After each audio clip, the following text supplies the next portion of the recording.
Let's just briefly recap what we've covered so far. We get to the point in Acts chapter 21 where I ask this question: why would Jews who believe in JC as Messiah be still observing the Torah? They were still keeping Moses' instructions, observing circumcision, and keeping Jewish customs. And this was going on 30 years after the crucifixion. Also, why would they be offering animal sacrifices at the temple in Jerusalem? Well, the first reason that we might look at as to why they would still be doing these things is that the Torah states, and JC agrees, that man lives on every word that comes from the mouth of God. Well, what is every word that comes from the mouth of God? Well, if we go to Torah, we see that the Torah begins with God creating the heaven and the earth. From what was formless and void came order by the word, and God said. That's the word of God. We see many examples of "and God said" in the first chapter of Genesis that gives us the account of creation. If we go later on in the Torah, we see that the Ten Commandments begin with "and God said." This too is every word that proceeds from the mouth of God. And if we look at the remaining 603 written instructions of Torah, they begin with "and God said." These include things such as making an altar, how to do it, what to do if there are serious injuries, what happens if a fire breaks out, how does somebody bring a grain offering to the Lord, what is a fellowship offering. All of these things begin with "and God said." So what we are looking at then is we see that from this, the whole of Torah is the word that comes from the mouth of God. The next thing that would compel them to observe Torah as they did and to continue offering sacrifices is what we're going to cover next. And that is the idea that Torah is everlasting. It is eternal, a lasting ordinance. The Hebrew is Olam. I had prepared all of these clips that I was going to use in the video to show how throughout the law it over and over and over again uses the word olam, which means forever.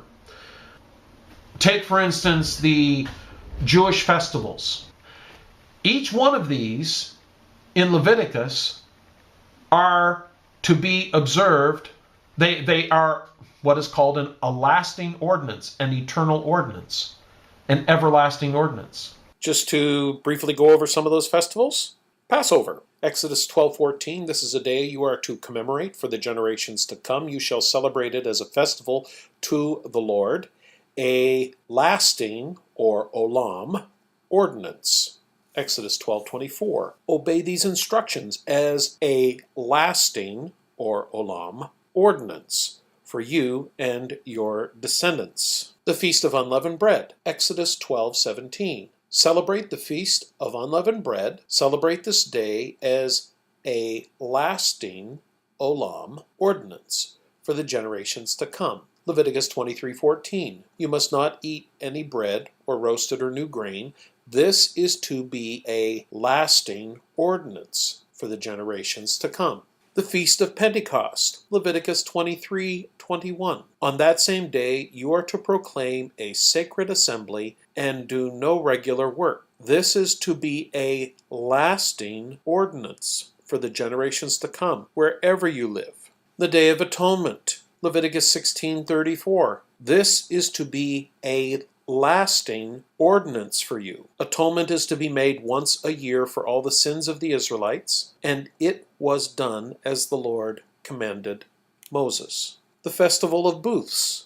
Leviticus 23:41. Celebrate this as a festival to the Lord for 7 days each year. This is to be a lasting ordinance for the generations to come. Celebrate it in the 7th month. And then the Sabbath. Exodus 31:16-17. The Israelites are to observe the Sabbath, celebrating it for the generations to come as a lasting covenant. It will be a sign between me and the Israelites forever, for in 6 days the Lord made the heavens and the earth. Throughout the Torah, you find over and over again the words being used, olam, referring to the eternal nature of the Torah. Any Christian that I know of, if I said, what does it say in John 3:16, they'd immediately parrot to me, for God so loved the world that he gave his only begotten Son, whoever believed in him not perish but have everlasting life. Right? Everlasting life. How long is everlasting life? I don't know of too many Christians that believe everlasting life is just life until God decides to change the rules again. Everybody believes that everlasting life is everlasting life, that it means forever, never ending. When you die, you're going to go to heaven, and you're never, ever, ever, ever, ever, ever, ever, ever, ever, ever, ever going to cease to be.